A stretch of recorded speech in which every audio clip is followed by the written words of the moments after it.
eu queria compor a mesa, começando pela nossa vice-presidente, a doutora Ana Tereza Basílio, por gentileza, compõe a mesa, palmas.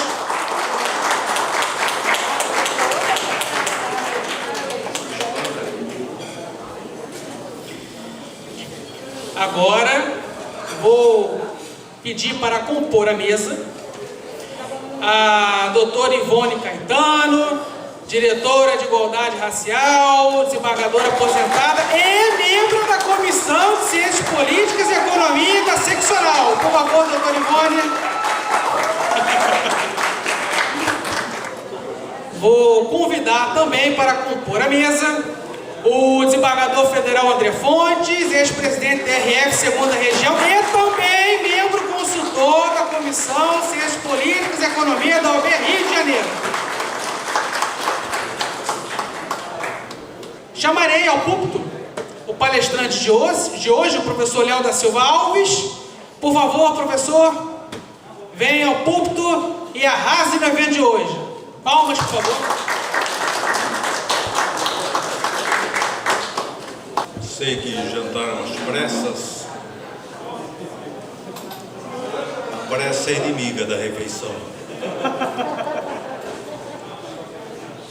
Meu caro presidente, Dr. Caio Mirabelli, comandante em chefe das Forças Armadas de Consciência Cívica,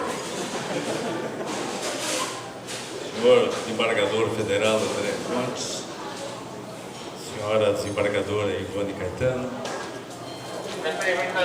doutora Ana Tereza e doutora Bárbara, as pessoas das quais eu cumprimento a advocacia fluminense.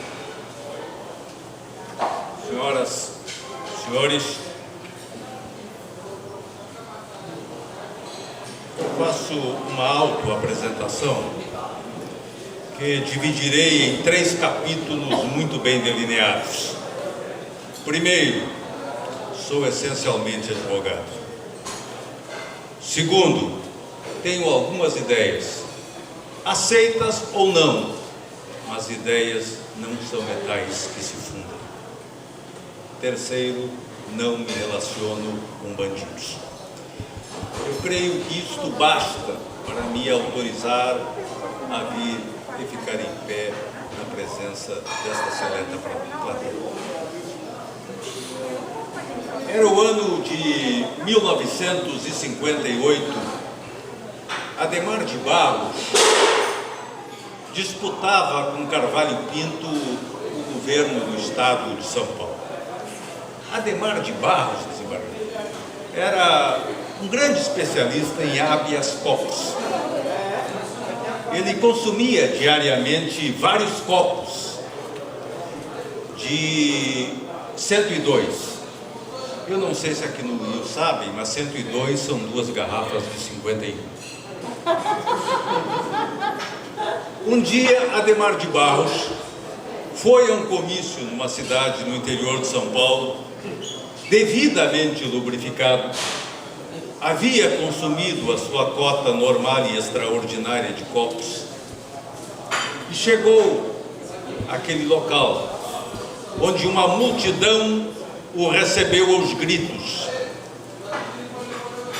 Ovacionado, dirigiu-se às pressas ao palanque enquanto o apresentador dizia: nesse momento chega à tribuna o candidato já eleito ao governo do estado de São Paulo, doutor Adhemar de Barros.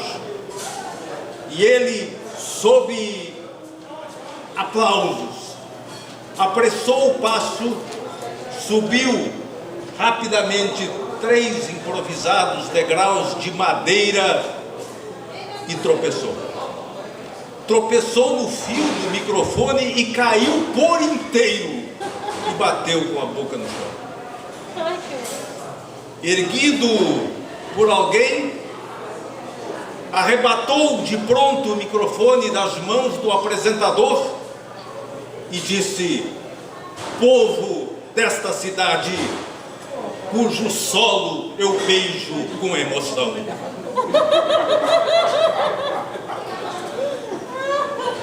Com os devidos descontos, permitam dizer que na presença das senhoras e dos senhores, eu beijo o sagrado solo da cidade do Rio de Janeiro, que é valiosa para a história do Brasil e é esse encanto para os olhos do mundo. Eu venho trazer rápidas tintas sobre ética e cidadania, para que se justifique uma ação cívica internacional que faz parte de um contexto, não é um parafuso solto na carroceria de um caminhão. A ética e a cidadania não são obrigações normativas, são hoje uma forma de enxergar a vida. Uma forma de nós melhor nos relacionarmos com as pessoas, com o mundo e com a nossa própria consciência. Eu falei sobre esse tema em África, doutora Ana, a convite do Centro de Formação de Jornalistas de Angola. E deu azar. A conferência fora marcada para as 18 horas, no dia e no exato momento em que a seleção de futebol da Angola disputava pela primeira vez na sua história a semifinal da Copa da África. Fosse no Brasil, nem o conferencista iria na palestra. Mas os angolanos foram, lotaram o auditório e, surpreso, um justificou: professor, a pelota rola nos gramados, mas o conhecimento fica. O conhecimento é para a vida. Já em uma faculdade de Direito no interior de São Paulo foi diferente. Os alunos foram dispensados das aulas convencionais para ouvirem a conferência sobre o tema, aproveitaram essa licença para não estarem em aula e se aglomeraram em grande número nos quiosques em frente da instituição. Aí eu constatei com muita tristeza que aqueles alunos não queriam ser cidadãos. Eles queriam ser feijão.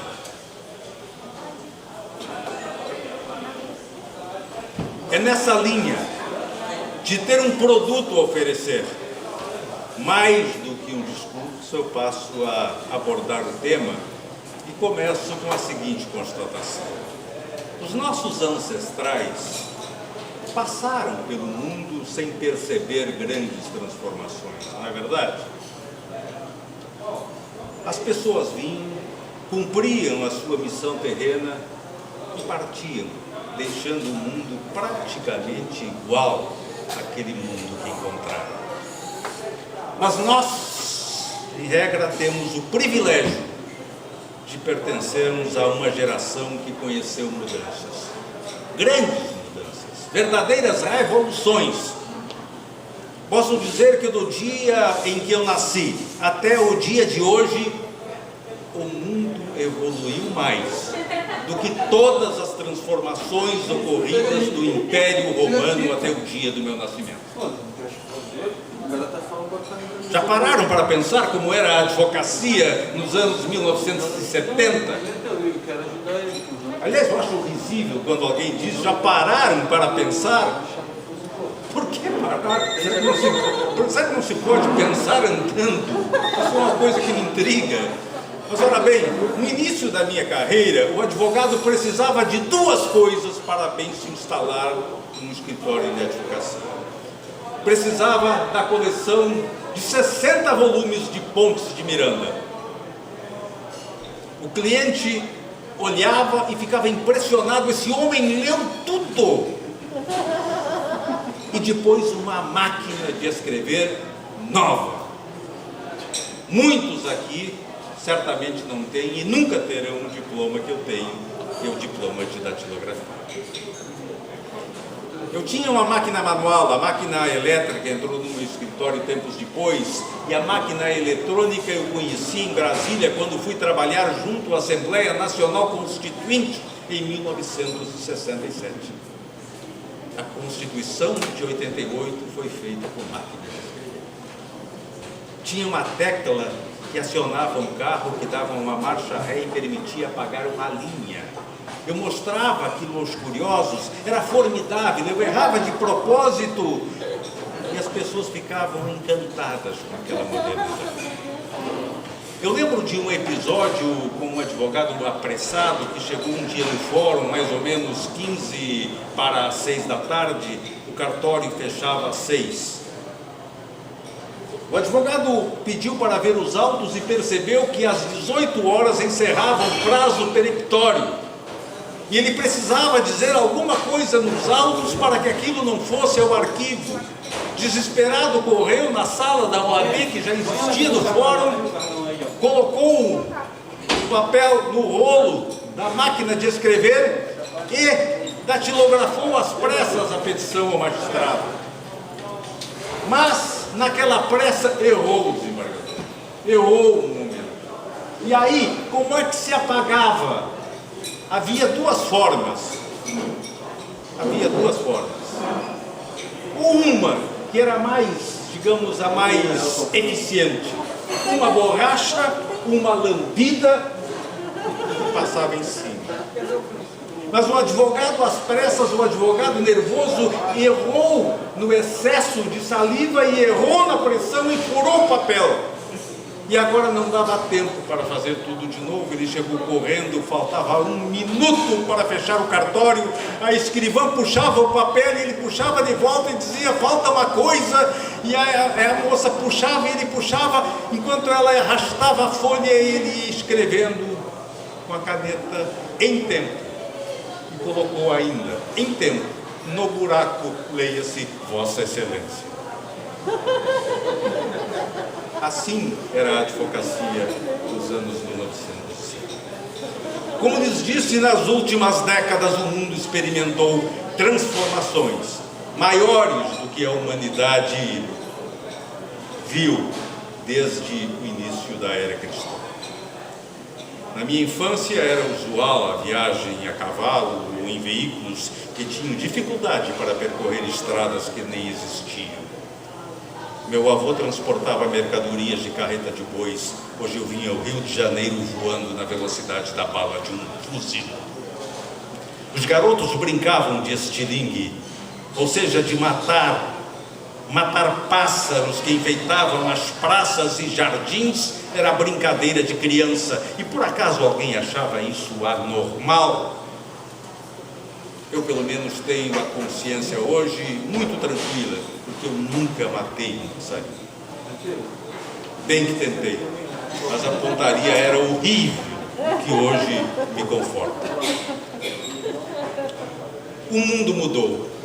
Mudou nas facilidades dos transportes, nas comunicações, na química, na física, na medicina, nos institutos de direito.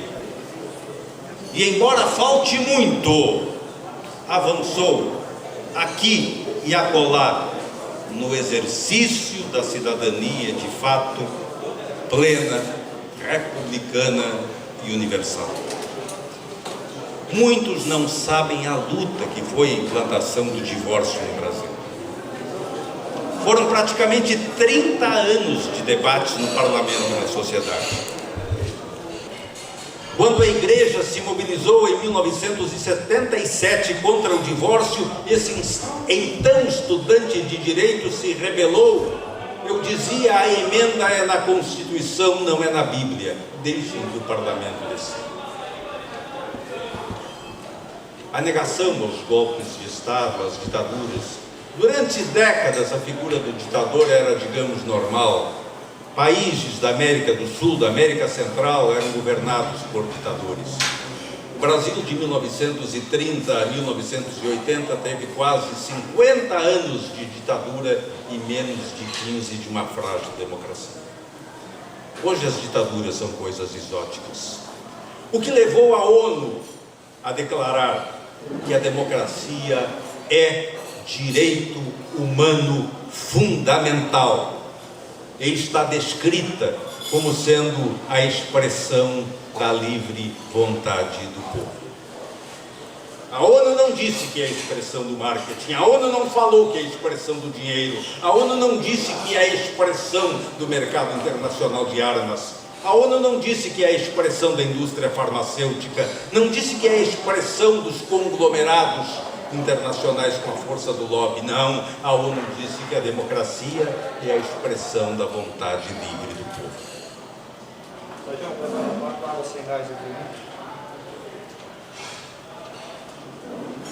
A gente sempre deve balançar o copo. O Ministério da Saúde disse que água parada causa dengue. O Brasil mudou em valores. Nas décadas de 1940, 1950, 1960 havia um culto ao malandro. Quem é o malandro? É um tipo folgado, preguiçoso, aproveitador, parasita de quem trabalha. O malandro era festejado no cinema, festejado em canções como modelo de vida. Até o Walt Disney, quando quis homenagear os brasileiros na sua obra, em uma campanha institucional de aproximação dos Estados Unidos que buscavam aliados para a Segunda Guerra, o Walt Disney criou um personagem, um papagaio, chamado Zé Carioca, o típico malandro, lançado no filme Alô Amigos, em 1942. Bom vivant, folgado, vivia na praia ou bicando na festa dos outros. E naquela altura foi muito bem recebido, como sendo uma homenagem ao povo do Brasil. Então havia essa cultura esquisita, de um lado malandro, o herói a ser imitado, de outro lado o cidadão cumpridor das obrigações, que era o otário. Havia uma áurea de respeito em torno dos indivíduos que enriqueciam à custa do sacrifício alheio. Como um empresário que, perguntado sobre como ele fez fortuna, ele respondia às gargalhadas: é simples, eu compro e não pago, vendo e não entrego. E todos admiravam a esperteza. Não se pode admitir mais aqui, e em lugar nenhum do mundo, não se pode admitir esse retrocesso. O culto à ociosidade, a prevalência da mentira, o enriquecimento sem causa, sobretudo às custas do imposto que é aqueles que trabalham. É nesse contexto, minhas amigas, meus amigos, que eu venho aqui para lhes dizer que a ética ganha relevo como repúdio à prática de levar vantagem a qualquer custo. Na década de 1970, levar vantagem em tudo era slogan comercial no rádio e na televisão, porque a vantagem era a referência do mundo àquela altura, não era o proceder. Hoje é diferente. Uma nova referência de valor passou a ser cobrada nas relações pessoais, sociais e institucionais, que é a ética, que é o agir com decência. A ética deixa de ser um distante estudo do plano da filosofia, deixa de ser apenas um currículo na grade escolar, deixa de ser uma pregação religiosa. A ética, no andar desse século XXI, passou a ser uma necessidade social. A sociedade brasileira saúda, a propósito, a ética concorrencial muito bem trabalhada pelo sistema de autorregulamentação publicitária. É o apagar da concorrência desleal, da propaganda enganosa, do lucro como referência absoluta, independentemente da satisfação e dos interesses do povo. Ética e negócio não combinavam em outros tempos. Assis Chateaubriand, que foi considerado, e é título de livro, o rei do Brasil, dono de um império de comunicações, a revista O Cruzeiro, o conglomerado Diários Associados, a primeira rede de emissoras de rádio do Brasil, a primeira televisão, a TV Tupi. Assis Chateaubriand um dia ligou para o seu executivo em Belo Horizonte e disse: doutor Mariano, soube que a rádio tal está à venda. Eu quero que o senhor vá lá e verifique. Se estiver à venda, peça o preço. Sabendo do preço, ofereça metade. Se não aceitarem, regateie. E se não aceitarem, compre de qualquer forma. 5 meses depois, Chateaubriand visitou Belo Horizonte e disse ao seu executivo: vamos lá, doutor Mariano, vamos lá conhecer a nova emissora dos diários associados. E doutor Mariano, o executivo, ficou pálido. Disse: pelo amor de Deus, doutor Chateaubriand, o senhor pediu que eu verificasse se a rádio estava à venda, pediu que eu verificasse o preço, pediu que eu negociasse, só não mandou dinheiro. E Chateaubriand, raivoso, disse: comprar com dinheiro qualquer idiota compra. Eu preciso de executivos que comprem sem dinheiro. E esses tipos, como eu já disse, eram festejados.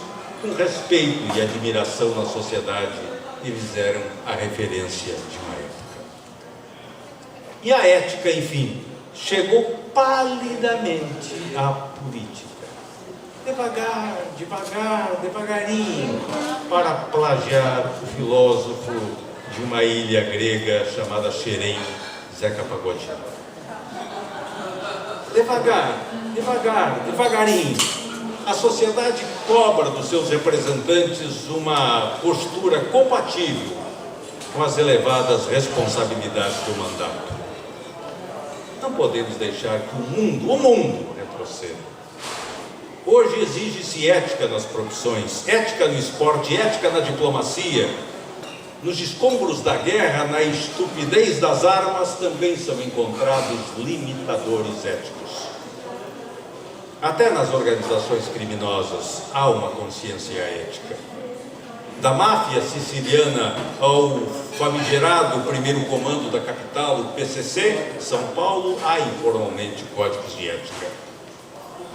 Eu lembro que há alguns anos, 7 a 10 anos, o jornal Correio Brasiliense, que ainda tinha um grande caderno de classificados, anunciou com destaque o seguinte: diplomas a um clique.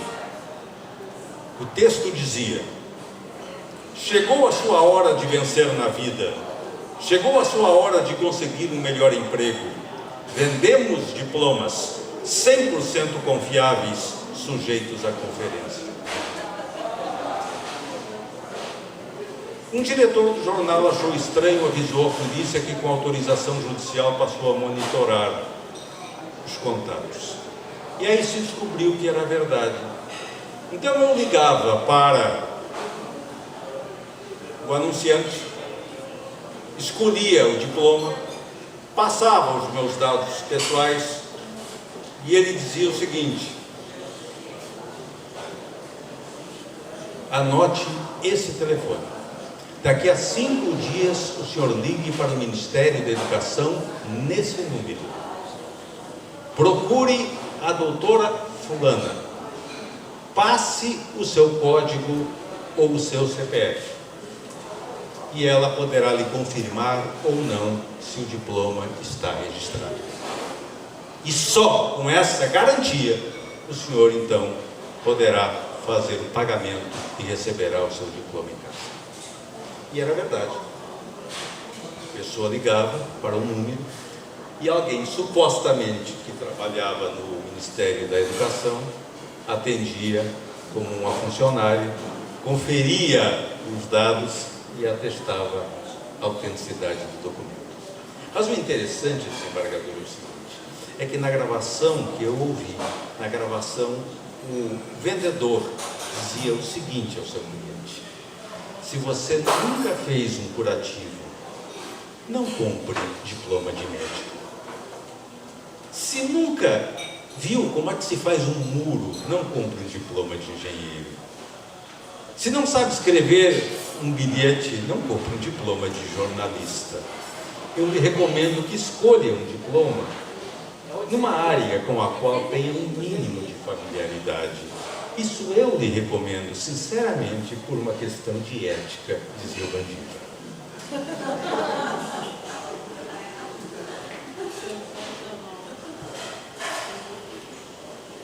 Até no absurdo, portanto, nós temos o esboço da ética.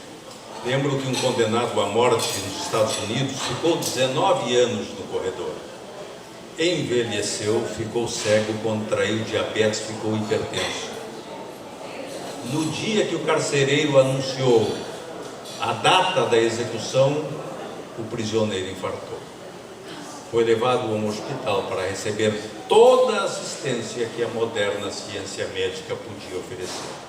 Porque aquela penitenciária tinha o compromisso ético com todo prisioneiro necessitado de socorro.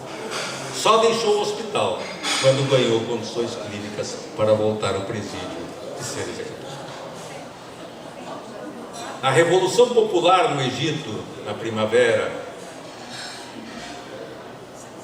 em 2011, na Primavera Árabe, manifestantes jogavam pedras na polícia, a polícia batia impiedosamente no povo que se acotovelava nas ruas na ânsia de democracia e de liberdade. Mas às 5 da tarde, hora das orações dos muçulmanos, o povo ajoelhava e a polícia parava de bater. Terminada a reza, as pedras dos cacetetes voltavam a se cruzar. Até no absurdo nós temos indicadores éticos. Na cidade em que eu nasci, havia um único hotel que, digamos, podia naquela altura receber um hóspede, digamos, mais exigente. Um deputado precisou pernoitar na cidade e se instalou no hotel de Bento. E foi atendido pelo recepcionista, que era um faz-tudo, mas era uma pessoa muito honesta, uma pessoa muito íntegra, era super sincero. E aí ele recebeu o deputado e disse: eu tenho uma coisa para lhe avisar. Se o senhor precisar ir ao banheiro, vá ao meio-dia. E explicou: é que ao meio-dia as moscas estão no restaurante. A ética, então, está a entrar em todos os nichos das relações sociais. E isso deve acontecer no dia a dia das pessoas, a começar com o reconhecimento das situações de prioridade alheia. Eu vi outro dia uma placa de estacionamento que dizia vaga de idoso, e alguém apontou abaixo, geralmente ocupada por débil mental. Um rapaz sentado em um ônibus urbano lotado estava ali quando entrou um senhor e pediu lugar. O rapaz perguntou: que idade o senhor tem? 86 anos, meu filho. Ah, já sentou muito nesses anos, vovô, agora é minha vez. A cultura ética começa em casa, para não deixar que se criem essas inutilidades cívicas. É preciso levar aos palácios do mundo o cheiro da terra e os sentimentos dos povos. A ideia de uma ação cívica internacional, apartidária, é acelerar essa revolução ética, com desprezo aos débeis de caráter e com a defesa do direito de toda a gente viver com qualidade, com segurança pública efetiva, com sistema de saúde eficiente. Hoje, em plena situação pandêmica, ainda temos em toda parte, eu falo em nível global, ainda temos hospitais sem médicos, sem remédios, sem higiene e sem respeito à dignidade da pessoa, e com desvios de recursos públicos, algo que já era repudiado pelos gregos antes de Cristo e que não se pode tolerar a qualquer pretexto. Não se justifica mais um slogan que se plantou no Brasil há 50 décadas, quando se dizia rouba, mas faz. Será que é impossível fazer sem roubar? Países miseráveis de África têm governantes que ostentam as maiores fortunas pessoais do mundo. Portugal tem as melhores rodovias do planeta, só não tem automóveis em quantidade suficiente. As autoestradas foram construídas para o bolso de vigaristas à custa dos que fazem queijos e embutidos para sobreviverem nas aldeias. Populações em êxodo sobrevivem graças a ações volitivas e solidárias, como a Cruz Vermelha, Médicos Sem Fronteira. Aqui nos confins da Amazônia, há caboclos que recebem atendimentos de curandeiros ou de organizações humanitárias. E assim ainda é na Etiópia, na Guiné Equatorial, na Libéria, no Haiti. Para despertar a consciência cidadã, o povo lusitano conta com a Frente Cívica, dirigida por uma das referências maiores da Europa no trato da anticorrupção, meu querido amigo, o professor Paulo Teixeira de Moraes, que foi candidato à presidência da República em Portugal em 2016. E que, claro, não se elegeu, porque todos admiram quem tem coragem para enfrentar a corrupção. Mas na hora de votar, é um fenômeno, a maioria é atraída pela ladainha dos corruptos de sempre. Alguém já saiu com uma criança em um dia de chuva? Tem uma calçada enxuta e tem uma poça com lama. Se a gente solta a mão, a criança corre e pula no barco. Parece que atrai. A democracia, na maior parte do mundo, ainda experimenta esse fenômeno. Não são iletrados, não são apenas os carentes de informação. Psicopatas institucionais no mundo sequestram cérebros de pessoas esclarecidas. E quando se vê o povo de um país tendo uma calçada enxuta, pula na lama e depois chora como a criança que se enforcalha por opção. A Frente Cívica, que surgiu na pátria-mãe Portugal, atualmente está em todos os países de língua portuguesa de África. E o foco é essencialmente esse: denunciar corruptos, por mais quixotesco que isso possa parecer. Da nossa parte, lançamos aqui como se fossem pétalas de rosas nas mesas onde se encontram. Lançamos as bases de uma ação cívica internacional que se alia à Frente Cívica Portuguesa e ao Instituto de Diplomacia Europeia com sede em Roma, para trabalharmos com vistas a um horizonte. O chamamento da ordem política no dever de combate à miséria e no atendimento igualitário das necessidades dos povos. Defender os cidadãos, defender a democracia como valores universais. Não há democracia com miséria, não há civilização com oprimidos. Penso que é necessário esclarecer o mundo sobre o que é a psicopatia na política e no poder. E que é preciso mostrar ao mundo que a corrupção não tem ideologia, ela é uma ideologia em si. É preciso ajudar as pessoas a se libertarem da manipulação, que é a causa da fome, das guerras fabricadas, do ódio plantado entre irmãos, entre tribos, entre povos, para dissimular o crime que se pratica em ambientes oficiais. Eu peço desculpas pelo tempo, se eventualmente trouxe alguma abordagem fora do tom ou que possa parecer fora do momento. Eu tenho uma filha de 13 anos e ontem eu estava absolutamente concentrado na produção de um recurso especial de uma causa complexa, autos com 100 mil páginas e alguma coisa como 10 anexos. A filhota chega no meio do trabalho e diz: pai, pode me ajudar nessa questão de geografia sobre os efeitos das placas tectônicas no Congo? Me deu um nó no cérebro. Mas ela precisava de ajuda naquele. Há quem não compreenda assim. A minha avó, Maria Cândida, carinhosamente chamada pelos netos de Vó Candoca, ela, quando adoecia, somente ia ao médico depois que melhorava. Ela dizia: o que o doutor Mário vai pensar quando me ver desse jeito, eu nessa magreza, nessa tontura? Ora, se tudo tem seu tempo, o tempo é agora.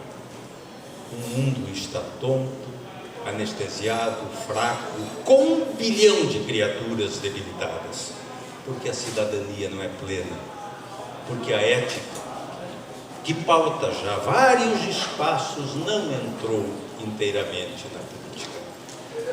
Ao contrário dos enunciados da ONU, as eleições no mundo, em pelo menos 130 países, são concursos de mentirosos. Ganha quem mente mais e mente melhor. Advogadas, advogados, a causa da humanidade é a maior das nossas causas. Penso que não podemos nos omitir ou nos curvar à manipulação de governantes perversos. O mundo precisa de homens de Estado e não desse Estado de homens. A política não é podre. Podres são aqueles que não a dignificam.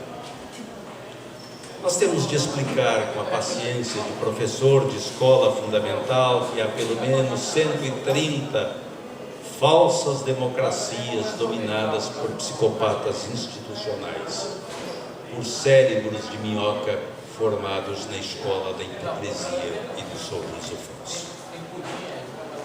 Nós que não habitamos esse cenário doentio, perverso, de interesses pessoais, nós devemos melhorar o nosso meio, praticando ações que nos façam dignos do sopro da vida.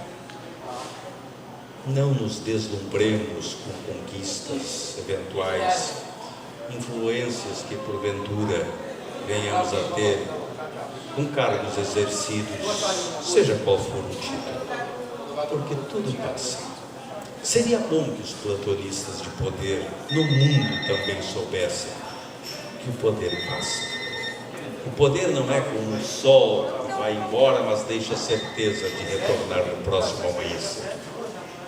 O poder não é como as flores do outono, que caem, mas retornam na próxima primavera. O poder, no seu sentido mais amplo, é alguma coisa sempre transitória. Tudo na vida passa. Ou como disse o pensador espírita da Bahia, Divaldo Pereira Franco, só não passa o espírito, porque o espírito vem de milênios e caminha para a imortalidade. Ou como disse o maior orador do Brasil, o tribuno do Império, ministro da Fazenda de Dom Pedro II, Gaspar Silveira Martins. Ele disse no parlamento: os homens passam. Os homens passam como sombras pela superfície da terra. Porém a ética, a moral, a decência, a liberdade, os bons e sagrados princípios, esses não. Esses são imortais.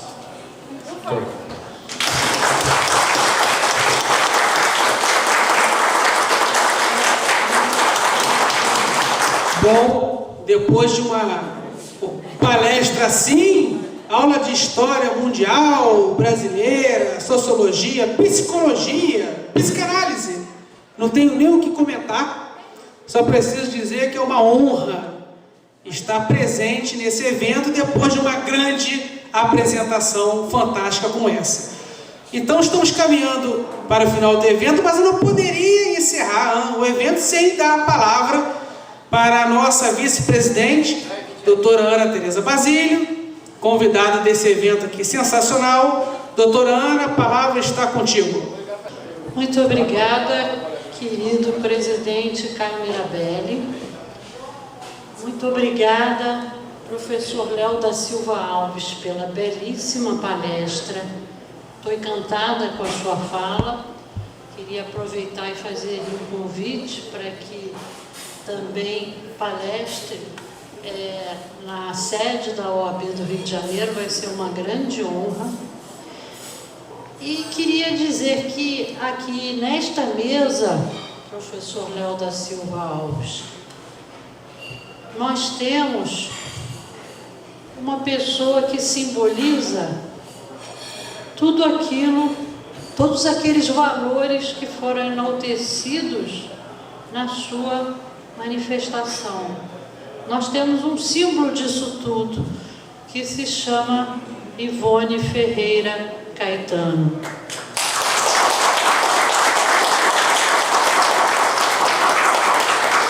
Ivone Ferreira Caetano, a gente sempre tem que destacar, Caio, é uma das figuras mais extraordinárias que esse país já produziu.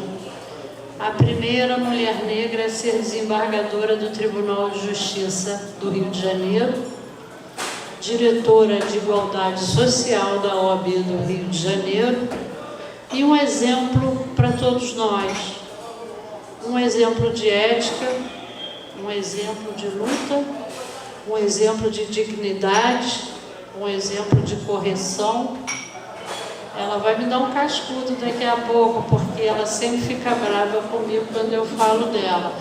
Mas é verdade, todos que estão aqui sabem disso. Então eu não canso de enaltecê-la, e enaltecendo ela, eu estou, na verdade, fazendo uma homenagem à sua palestra belíssima e a esses princípios que a gente, em pleno século XXI, ainda precisa enfatizar.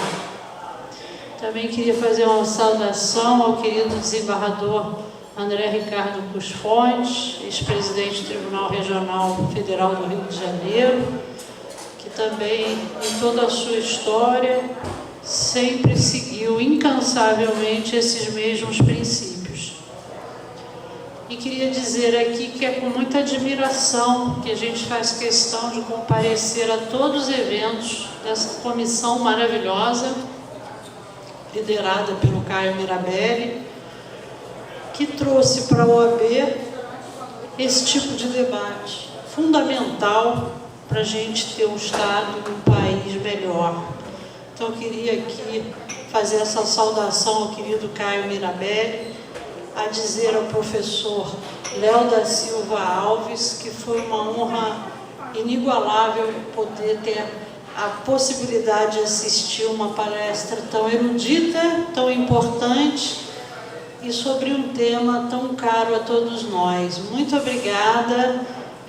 Eu agradeço a presença de todos os amigos e amigas que estão aqui e desejo a todos um belo fim de semana. Muito obrigada. Em primeiro lugar, eu quero agradecer ao doutor Caio, o privilégio de ter sentado nessa mesa. Muito obrigado. Queria agradecer também ao senhor palestrante, desculpe, mas não consigo lembrar o seu nome, porque com 76 anos e vivendo tanta confusão nessa pandemia, gente, é impossível. O alemão qualquer dia está me pegando. Então, já viu que o negócio é sério. Então, eu queria agradecer a sua brilhante fala. Eu estava aqui ouvindo com muita atenção. Quando terminou, falei para o doutor André, eu só queria saber a metade que ele sabe. Eu não queria saber tudo. Eu só queria saber a metade. E agradecer as palavras da minha grande aliada, doutora Ana Tereza Basílio. E dizer uma coisa para os senhores. Olha, nada há de mais suspeito do que um verdadeiro amigo. É suspeito. Não acredito. Mas, de qualquer forma, muitas coisas que ela falou, eu faço, não por esponte próprio, não é uma qualidade minha. Foi o que eu aprendi, acreditando e recebendo muito de Deus, não aquele Deus da Bíblia, não. O Deus da Bíblia é o Deus que o homem botou. Muita coisa que tem ali, Deus jamais falou ou pensou. Somente preconceito ele não tem. Nem Cristo, nem ele. Senão eu não estaria aqui.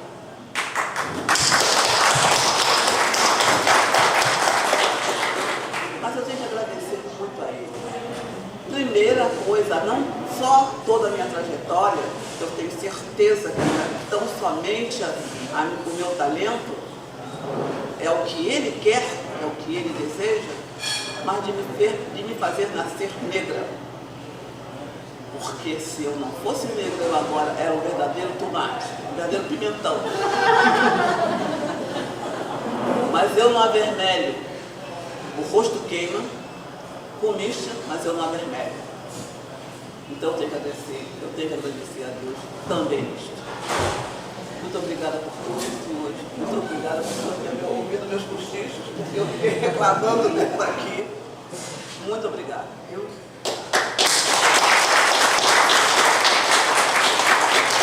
Passaria a palavra para o desembargador federal André Fontes. Por favor, desembargador, a palavra está contigo.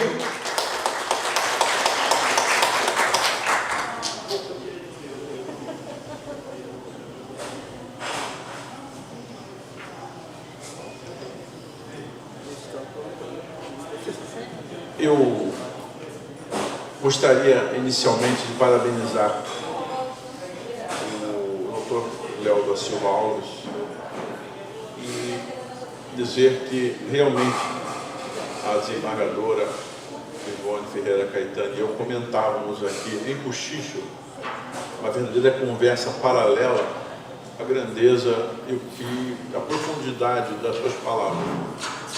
Nós falávamos sobre o Senhor porque estamos impressionados com cada passagem apresentada para este encontro especial que só uma única comissão da OAB seria capaz de proporcionar. Nós, talvez, nos vários eventos que participamos ao longo de um período não tão pequeno assim, é a primeira vez que perdemos a vergonha de cochichar, mesmo sabendo que estávamos sob observação. Mas nós não fizemos isso em homenagem à sua exposição, à sua palestra. Nós não conseguimos resistir aos próximos comentários sem comentar, por sua vez, os que vinham, os comentários anteriores. E a preocupação nossa era saber em algum momento se teríamos o que contribuir. Peço licença, desembargadora, para dizer isso. Ela deu uma atenção à sua exposição que eu tenho certeza que, como eu e como os demais, jamais será esquecida a sua exposição. Mas, a despeito da conversa que eu tive com a desembargadora Ivone Ferreira Caetano, que é sempre uma aprendizagem, é sempre uma troca de ideias produtiva, uma troca de ideias com experiência de vida, vida sofrida, vida de reconhecimento. É sempre uma conquista, é sempre um aprendizado ouvir a desembargadora. E é hoje uma das pessoas mais influentes, não só aqui no Rio de Janeiro, não só na Ordem dos Advogados do Brasil, não só perante a Ordem dos Advogados na vice-presidência, uma relação de amizade que eu nunca tinha visto antes, entre Ana Tereza Basílio e Ivone Ferreira Caetano. Peço licença para não usar os títulos neste momento. Duas grandes mulheres, duas personalidades que honram os homens, porque nenhum homem se sentiria homem sabendo que duas grandezas não seriam outra coisa senão alvo da nossa admiração e respeito. Então, eu quero dizer ao professor Léo da Silva Alves que, a despeito de toda esta conversa que tivemos aqui durante a exposição, nós não perdemos um momento da exposição, mas conversávamos e ouvíamos. Mas eu queria dizer algo que eu não comentei com a desembargadora Ivone. É que quando eu comecei a estudar Direito, eu li nos textos dos antigos romanos, dos direitos romanos, nos textos dos autores romanos, especialmente um que é reputado o maior orador de todos os tempos, e que neste momento eu vou invocar em dizer que o professor, o advogado, o jurista Léo da Silva Alves muito me lembrou aqueles momentos iniciais na minha trajetória do direito. Esse homem se chama Marco Túlio Cícero, o maior orador de todos os tempos. E neste momento, o que me chamou a atenção, o que mais marcou, foi a lembrança daqueles momentos inaugurais. Porque nós não temos visto hoje em dia, na área do direito, não falo dos advogados não vou ser injusto, no geral, peço licença desembargadora, Ivone, para tratar também, e na magistratura. Nós não temos visto tanta desenvoltura, tanta reflexão, tanta competência concentrada numa só pessoa. Por isso eu invoquei Marco Túlio Cícero, porque era um homem capaz de unificar moral, ética, direito. Os romanos não distinguiam, mas isso em algum momento se perdeu. Mas hoje aqui estamos a ouvir um profissional do direito respeitado, um profissional do direito de mão cheia, com obras publicadas, com reconhecimento profissional, que falou para nós numa linguagem simples, profunda, sem precisar daqueles subterfúgios que a nossa profissão nos obriga, que é o nosso jargão, a maneira de falar. Ele não precisou fazer isso. E todos nós aqui saímos encantados com essa exposição. Queria eu, confesso, que não tivesse a comissão na sua fase inicial, com um grupo seleto de pessoas, eu não discutiria isso, mas que o número ainda é reduzido, porque é uma comissão ainda bebê, anã, pequena, limitada, inicial, mas que já nasce com a grandeza, com a desenvoltura, com a altura de uma grande comissão. E eu confesso que essa exposição cairia muito bem num grande congresso jurídico, não só de advogados, mas também de promotores, de juízes, de estudantes de direito, todos juntos, com o restante da sociedade brasileira, políticos, professores, mestres de escola que não sejam da universidade. Eu acho que nós precisamos ouvir, mais do que nunca, discursos como esse, que foram esses discursos que me motivaram nos primeiros anos na faculdade. Os livros de Cícero e daqueles chamados clássicos. O Dr. Léo me causou a impressão que eu estava a ouvir aqui um clássico em vida. Normalmente as figuras clássicas são lidas em livros geralmente guardados em estantes, em lugares mais reservados. Mas eu estou encantado porque, se é que eu já ouvi alguma vez um jurista com mão de jurista ser capaz de redigir e de falar de uma forma tão ampla sobre assuntos do nosso cotidiano, da nossa vida, da nossa existência, eu digo aos senhores que é a primeira vez que eu em público reconheço que estou com alguém com a dimensão, com a desenvoltura daqueles antigos juristas. Eu achei que a desembargadora e eu estivéssemos para falar, porque estávamos realmente surpresos. Mas, mais do que tudo, hoje nós reconhecemos que a nossa comissão está no caminho certo. A OAB alcançou um status na Constituição que não tem paralelo. A Faculdade de Direito alcançou um status que não tem paralelo. É a única faculdade que tem o domínio de um poder inteiro, que é o Poder Judiciário, o poder da República. Mas os advogados, os juízes, os promotores, parece que, de alguma forma, não se detiveram mais aqueles primeiros momentos que contemplaram a vida do jurista. Esse discurso da ética, esse é o discurso que nós muitas e muitas vezes não lembramos. Curiosamente, quando eu voltei para a universidade para estudar no mestrado, eu me deparei com um filósofo alemão cuja teoria dele era a base ética do direito, Max Scheler. O princípio ético para sustentar todo o direito. Mas o que é mais curioso de tudo é que ficou limitado novamente nos cursos de pós-graduação. Mas hoje, talvez pelas mãos da nossa comissão, nosso presidente visionário, talvez sejamos aqui a resgatar esses momentos inaugurais que o direito nunca poderia ter ignorado, nunca poderia ter sido afastado, que é das suas bases éticas. Eu sei que a desembargadora Ivone, sobre o período que ela se manteve juíza numa vara de infância e de infância e adolescente.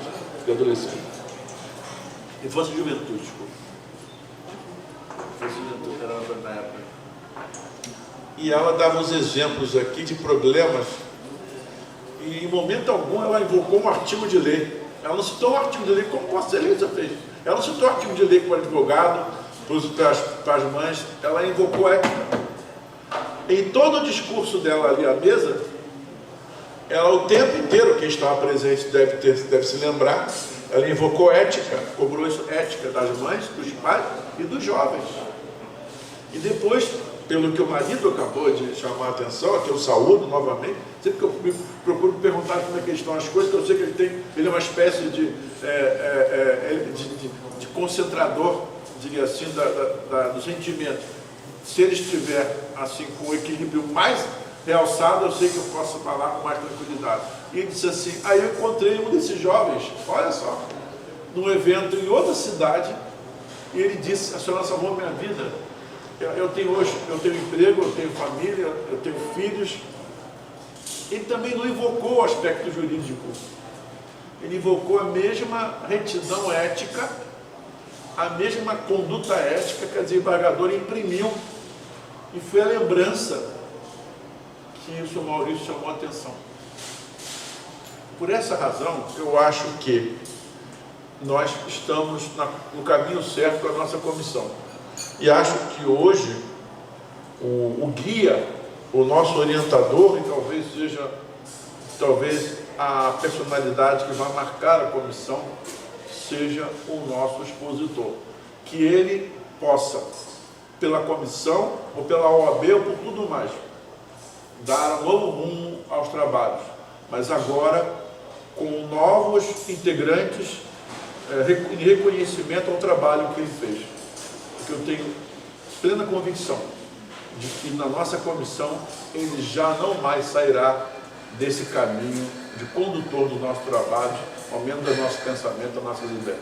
Parabenizo o expositor, agradeço a oportunidade de ter vindo aqui, confesso que se nós ficamos a cochichar, é porque eu tenho convicção, que eu vou dizer agora, nem a desembargadora e eu imaginávamos a grandeza e o conteúdo da sua exposição. E com isso eu me redimo dizendo, parabéns, o senhor é o nosso Cícero do século XXI. E espero que o senhor consiga fazer um trabalho agora com nossa contribuição, com o nosso esforço. Muito obrigado.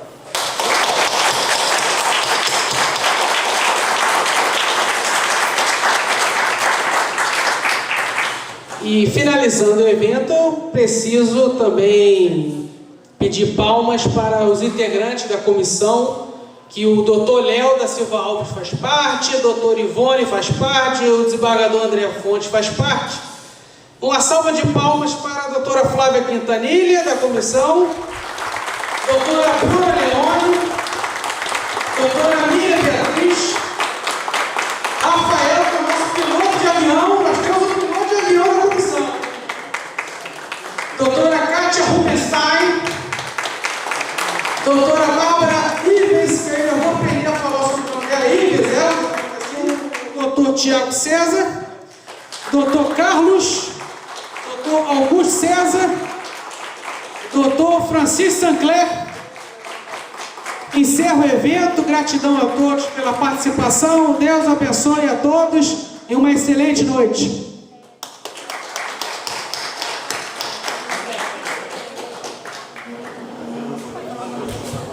E um agradecimento ao nosso querido Genilton Castilho. Palmas para Genilton Castilho!